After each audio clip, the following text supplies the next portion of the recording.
ನಮಸ್ಕಾರ ಸ್ನೇಹಿತರೆ. ಹಲವಾರು ಜನ ಈ ಒಂದು ಅನುದಾನಿತ ಶಾಲಾ ಶಿಕ್ಷಕರ ನೇಮಕಾತಿಗೆ ಸಂಬಂಧಪಟ್ಟಂತೆಯೂ ಕೂಡ ತಾವು ಕಮೆಂಟ್ ಮಾಡಿದ್ರಿ.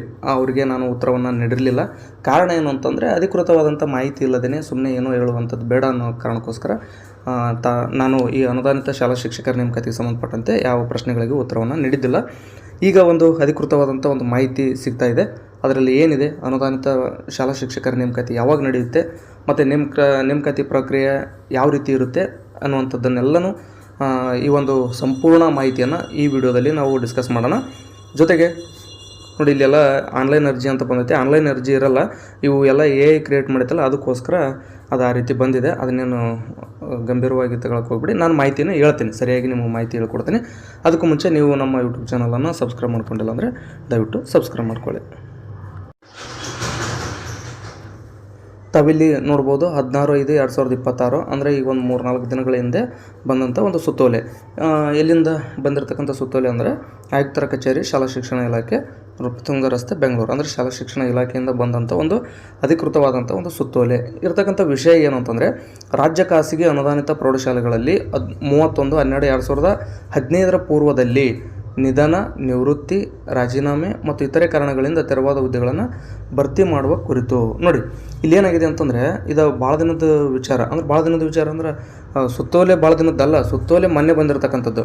ಬಟ್ ಇಲ್ಲಿ ಇರ್ತಕ್ಕಂಥದ್ದು ಏನು ಅಂದರೆ, 2015 ಡಿಸೆಂಬರ್ 31 ಆಚೆ, ಅಂದರೆ 2016 ಈ ಕಡೆ ಅಲ್ಲ, 2015 ಡಿಸೆಂಬರ್ 31ಕ್ಕಿಂತ ಮುಂಚೆ ಈ ಒಂದು ಪ್ರೌಢಶಾಲಾ ಶಿಕ್ಷಕರ ಏನಿದ್ರಲ್ಲ, ಅಂದರೆ ಪ್ರೌಢಶಾಲೆ ಅಂದ್ರೆ ಮತ್ತೆ ಗೌರ್ಮೆಂಟ್ ಅಲ್ಲ, ಖಾಸಗಿ ಅನುದಾನಿತ ಶಾಲೆಗಳು ಏನಿರ್ತಾವಲ್ಲ, ಆ ಖಾಸಗಿ ಅನುದಾನಿತ ಪ್ರೌಢಶಾಲೆಗಳಲ್ಲಿ ಇರ್ತಕ್ಕಂಥ ಶಿಕ್ಷಕರು ಏನಿರ್ತಾರೆ, ಅವರು ನಿಧನವನ್ನು ಹೊಂದಿದ್ರೆ, ನಿವೃತ್ತಿ ಹೊಂದಿದ್ರೆ, ಅಥವಾ ರಾಜೀನಾಮೆಯನ್ನು ಕೊಟ್ಟಿದ್ದರೆ, ಅಥವಾ ಇತರೆ ಕಾರಣಗಳಿಂದ ಆ ಹುದ್ದೆ ತೆರವಾಗಿದ್ದರೆ, ಅಲ್ಲಿ ಆ ಹುದ್ದೆ ಖಾಲಿ ಹುದ್ದೆ ಆಯ್ತಲ್ವ, ಆ ಖಾಲಿ ಹುದ್ದೆಯನ್ನು ಭರ್ತಿ ಮಾಡಿಕೊಳ್ಳುವಂಥ ಒಂದು ಸುತ್ತೋಲೆ ಇದು. ಹಾಗಾದರೆ ನೋಡಿ, ಇಲ್ಲೇನಾಗಿದೆ ಅಂತಂದರೆ, ನಾನು ಡೈರೆಕ್ಟ್ ಮ್ಯಾಟ್ರ್ ನಿಮ್ಗೆ ಹೇಳ್ತೀನಿ, ಮತ್ತು ಸುಮ್ಮನೆ ಎಲ್ಲನೂ ಕೂಡ ಓದ್ಕೊಂತ ಕುಂದ್ರಂಥ ಕೆಲಸ ಬೇಡ.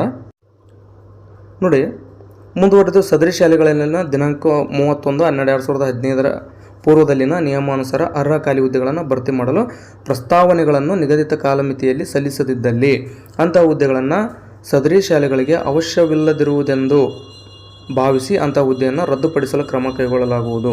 ನೋಡಿ, ನಾನು ಯಾಕೆ ಇದನ್ನೇ ಡೈರೆಕ್ಟಾಗಿ ಹೇಳಿದ್ದೀನಿ ಅಂತಂತಂದರೆ, ಈಗ ನೇಮಕಾತಿ ಅತಿ ತುರ್ತು ಅಂತ ಅರ್ಥ. ಯಾಕಂದರೆ ಅನುದಾನಿತ ಶಾಲೆಗಳಲ್ಲಿ ಹುದ್ದೆಗಳು ಖಾಲಿ ಇರ್ತಾವಲ್ವ, ಆ ಖಾಲಿ ಹುದ್ದೆಗಳನ್ನು ಭರ್ತಿ ಮಾಡ್ಕೊಳ್ಳೋದಕ್ಕೋಸ್ಕರ ಸಂಬಂಧಪಟ್ಟಂಥ ಅಧಿಕಾರಿಗಳಿಗೆ ಈ ಒಂದು ಖಾಸಗಿ ಶಾಲೆಯ ಅನುದಾನಿತ ಶಾಲೆಯ ಆಡಳಿತ ಮಂಡಳಿ ಏನು ಮಾಡಬೇಕು, ಅವರು ಪ್ರಸ್ತಾವನೆಯನ್ನು ಸಲ್ಲಿಸಬೇಕಾಗುತ್ತೆ ಅಧಿಕಾರಿಗಳಿಗೆ. ಏನಂತ ಸಲ್ಲಿಸಬೇಕು, ಇಂಥ ಒಂದು ವಿಷಯಕ್ಕೆ ಹುದ್ದೆ ಖಾಲಿ ಇದೆ, ಅಂದರೆ ಉದಾಹರಣೆಗೆ ಕನ್ನಡ ವಿಷಯದ ಶಿಕ್ಷಕರ ಹುದ್ದೆ ಖಾಲಿ ಇದೆ ನಮ್ಮ ಸಂಸ್ಥೆಯಲ್ಲಿ ಅಂತೇಳಿ ಅವರು ಅಧಿಕಾರಿಗಳಿಗೆ ಅಂದರೆ ಸಂಬಂಧಪಟ್ಟಂಥ ಅಧಿಕಾರಿಗಳಿಗೆ ಪ್ರಸ್ತಾವನೆಯನ್ನು ಸಲ್ಲಿಸಿದ್ರೆ ಅಂತಂದರೆ, ಅದನ್ನೇನು ಮಾಡ್ತಾರೆ ಅಂತಂದರೆ, ನೋಡಿ, ಜಿಲ್ಲಾ ಉಪನಿರ್ದೇಶಕರು ಹಾಗೂ ಕ್ಷೇತ್ರ ಶಿಕ್ಷಣಾಧಿಕಾರಿಗಳು ತಮ್ಮ ವ್ಯಾಪ್ತಿಯಲ್ಲಿನ ಎಲ್ಲ ಖಾಸಗಿ ಅನುದಾನಿತ ಪ್ರೌಢಶಾಲೆ ಆಡಳಿತ ಮಂಡಳಿಯವರ ಗಮನಕ್ಕೆ ಅತಿ ತುರ್ತಾಗಿ ಕೊಡಬೇಕಂತ ಹೇಳಿದ್ದಾರೆ.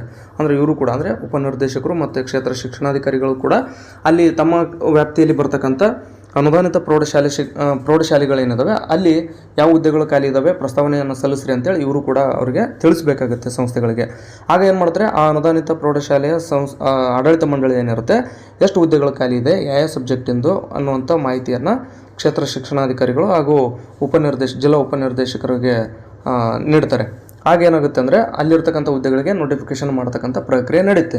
ಈ ಎಲ್ಲ ಪ್ರಕ್ರಿಯೆ ಆನ್ಲೈನಲ್ಲಿ ಅಪ್ಲಿಕೇಶನ್ ಹಾಕೋದು ಇರೋದಿಲ್ಲ, ಆಫ್ಲೈನ್ ಇರುತ್ತೆ. ಆಫ್ಲೈನ್ ಅಪ್ಲಿಕೇಶನ್ ಹಾಕೋದು ಹೆಂಗೆ ಅಂತಂತಂದ್ರೆ, ನೀವು ನೇರವಾಗಿ ಯಾವ ಶಾಲೆಯಲ್ಲಿ ಖಾಲಿ ಇದೆ ಹುದ್ದೆ ಆ ಶಾಲೆಗೆ ನೀವು ಭೇಟಿ ನೀಡಿ ಅಲ್ಲಿ ಅರ್ಜಿ ಫಾರ್ಮನ್ನು ತುಂಬಿ ನೀವು ಸಂಬಂಧಪಟ್ಟಂಥ ಡಾಕ್ಯುಮೆಂಟ್ಸ್ಗಳನ್ನು ಹಚ್ಚಿ ಆ ಆಡಳಿತ ಶಾಲಾ ಮಂಡಳಿ ಏನು ಒಂದು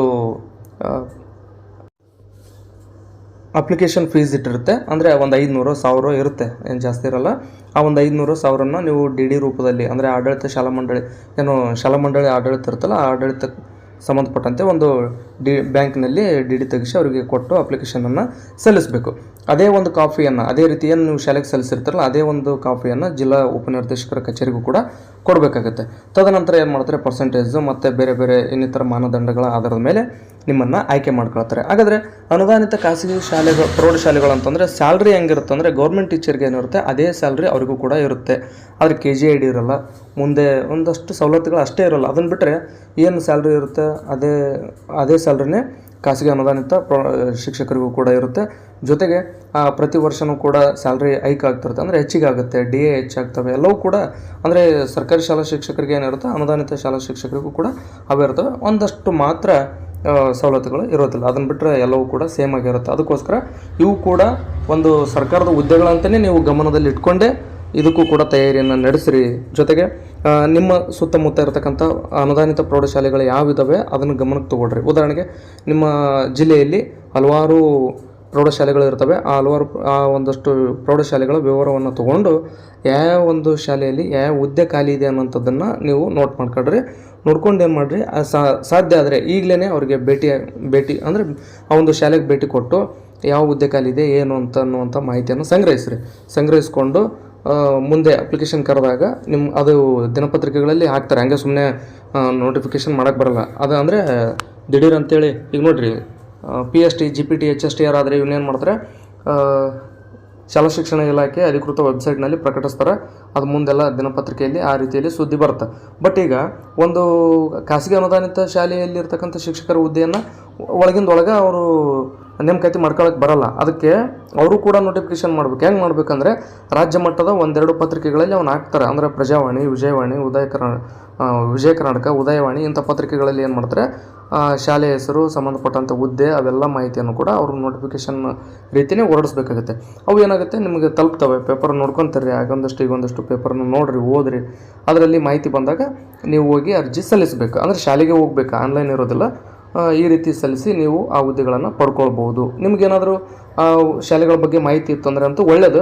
ಮಾಹಿತಿ ಇಲ್ಲ ಅಂತಂದರೆ ಈಗಲಿದ್ದಾನೆ ಸರ್ಚ್ ಮಾಡಿರಿ. ನಿಮ್ಮ ಒಂದು ಸುತ್ತಮುತ್ತ ಇರತಕ್ಕಂಥ ಊರುಗಳಲ್ಲಿ ಅಥವಾ ನಿಮ್ಮ ಊರಿನಲ್ಲಿ ಅನುದಾನಿತ ಖಾಸಗಿ ಪ್ರೌಢಶಾಲೆಗಳು ಇದ್ವು ಅಂದರೆ ಅಲ್ಲಿ ಯಾವ ಹುದ್ದೆಗಳೇನಾದರೂ ಖಾಲಿ ಇದ್ದಾವೆ ಅನ್ನುವಂಥದ್ದನ್ನು ನೋಡ್ಕೊಡ್ರಿ. ಯಾಕಂದರೆ ನಿಮ್ಮ ವಿಷಯ ಯಾವುದು ಅದೇ ವಿಷಯನ ಅಲ್ಲಿ ಖಾಲಿ ಇರಬೇಕಾಗತ್ತೆ.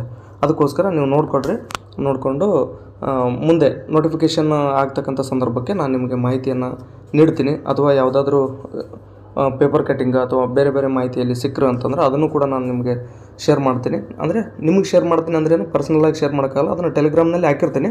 ಅದಕ್ಕೆ ನೀವು ಕೂಡ ಟೆಲಿಗ್ರಾಮ್ನ ಜಾಯ್ನ್ ಆಗಿರಿ. ಈ ಒಂದು ವಿಡಿಯೋದ ಡಿಸ್ಕ್ರಿಪ್ಷನಲ್ಲಿ ಲಿಂಕ್ ಇರುತ್ತೆ, ಜಾಯ್ನ್ ಆಗಿರಿ. ನಾವು ಅಂಥವು ಯಾವ ಪ್ರೌಢಶಾಲೆಗಳು ಅಂದರೆ ಅನುದಾನಿತ ಪ್ರೌಢಶಾಲೆಗಳಲ್ಲಿ ನೇಮಕಾತಿಗೆ ಸಂಬಂಧಪಟ್ಟಂತೆ ಏನಾದರೂ ವಿಷಯ ಸಿಕ್ಕರೆ ಅದನ್ನು ಟೆಲಿಗ್ರಾಮ್ನಲ್ಲಿ ಶೇರ್ ಮಾಡ್ತೀನಿ. ಅಂದರೆ ನಿಮಗೆ ಅದು ತಲುಪುತ್ತೆ. ಹತ್ತಿರದಲ್ಲಿರ್ತಕ್ಕಂಥವ್ರು ಆ ಶಾಲೆಗೆ ಭೇಟಿ ನೀಡಿ ಅಪ್ಲಿಕೇಶನನ್ನು ಕೂಡ ಹಾಕ್ಬೋದಾಗಿರುತ್ತೆ ಅನ್ನುವಂಥ ವಿಚಾರವನ್ನು ತಮಗೆ ತಿಳಿಸ್ತೀನಿ. ಜೊತೆಗೆ ಎಲ್ಲನೂ ಕೂಡ ಈ ಒಂದು ಮಾಹಿತಿ ನಿಮಗೆ ಅರ್ಥ ಆಗಿದೆ ಅಂತ ನಾನು ಭಾವಿಸಿದ್ದೀನಿ. ನಿಮಗೇನಾದರೂ ಡೌಟ್ ಉಳ್ಕೊಂಡಿದ್ರೆ ಕಾಮೆಂಟ್ ಮಾಡಿರಿ, ಉತ್ತರಿಸುವಂಥ ಪ್ರಯತ್ನ ಮಾಡ್ತೀನಿ. ಹಾಗೆಯೇ ನಮ್ಮ ಯೂಟ್ಯೂಬ್ ಚಾನಲನ್ನು ಸಬ್ಸ್ಕ್ರೈಬ್ ಮಾಡಿಕೊಂಡು ವಿಡಿಯೋನು ಕೂಡ ಯಾರಿಗಾದ್ರೂ ನಿಮ್ಮ ಸ್ನೇಹಿತರಿದ್ದರೆ ಅವ್ರಿಗೆ ಶೇರ್ ಮಾಡಿ ಅಂತ ಕೇಳ್ತಾ ಈ ಒಂದು ವಿಡಿಯೋನಲ್ಲಿ ಮುಗಿಸ್ತೀನಿ. ಧನ್ಯವಾದ.